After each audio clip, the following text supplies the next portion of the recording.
বর্তমান সময় প্রত্যেকটি মানুষের কাছে একটি করে মোবাইল আছে। এই মোবাইলের সবচেয়ে বড় একটি সমস্যা হচ্ছে কেউ যদি আমাদেরকে কল দেয় তাহলে দেখা যাচ্ছে রিংটোন ঠিকভাবে শোনা যাচ্ছে না। তারপর দেখা যাচ্ছে আমরা কোনো ভিডিও বা অডিও দেখতেছি, তাই এই অডিও ভিডিও গুলো আমাদের কাছে ঠিকভাবে সাউন্ড আসতেছে না। এটি সবচেয়ে একটি বড় সমস্যা হয় এখনকার অ্যান্ড্রয়েড সেট গুলো এবং স্মার্ট সেট গুলো, আমাদের এই সমস্যা বেশি হয়।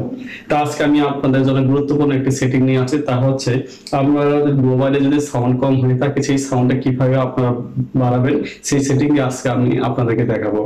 আশা করি আমার এই ভিডিওটি প্রথম থেকে শেষ পর্যন্ত দেখবেন, তাহলে দেখতে পারবেন আপনার মোবাইলে কিভাবে সাউন্ডটি বাড়বে। চলুন আর দেরি না করে এখন আমি দেখাচ্ছি।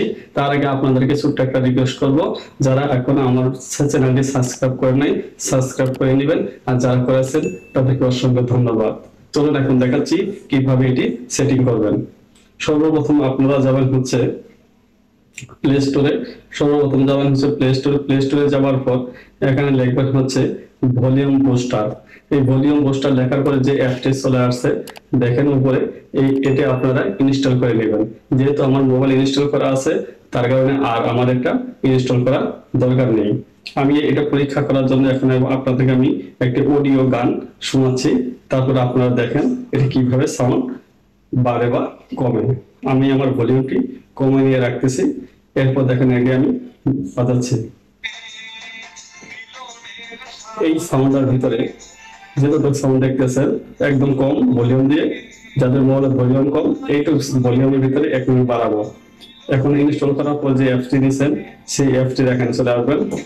আসার পর এখানে আস্তে করে এই বুস্টারটি বাড়া দেবেন।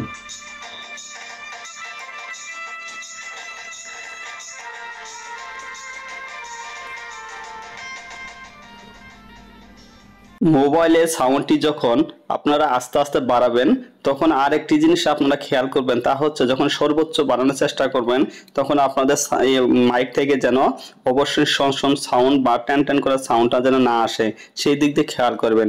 কারণ এখানে 200% পর্যন্ত বাড়ানো যায়, যার কারণে দেখা যাচ্ছে অনেক সময় সাউন্ডটা বেশি হওয়ার কারণে একটু বাজে সাউন্ড আসতে পারে। তো সেই দিক দিয়ে আপনারা একটুখানি কমিয়ে সেই সাউন্ডটা ক্লিয়ার করে নেবেন। আর একটি জিনিস বলছি, যদি সাউন্ড বাড়ানোর পরেও দেখা যাচ্ছে আপনাদের সাউন্ডটি ক্লিয়ার হচ্ছে না, তাহলে যে কাজটি আপনারা করবেন তা হচ্ছে যেখানে স্পিকার লাগানো আছে মোবাইলে সেখানে ব্রাশ দিয়ে একটু পরিষ্কার করে নেবেন। দেখলেন যে কিভাবে এই সাউন্ডটি বাড়ানো এবং কমানো যায়। তা আপনাদের মোবাইলে এই সেটিংটা করে নেবেন, তাহলে দেখা যাচ্ছে আপনাদের কলে যদি কোনো রিংটোন বাজে সেটা সাউন্ড বাড়বে, পাশাপাশি অডিও এবং ভিডিও সাউন্ড বাড়বে। যদি কারো বিন্দু মাত্র উপকারে আসে অবশ্যই লাইক এবং শেয়ার দিতে ভুলবেন না। সবাইকে অসংখ্য ধন্যবাদ।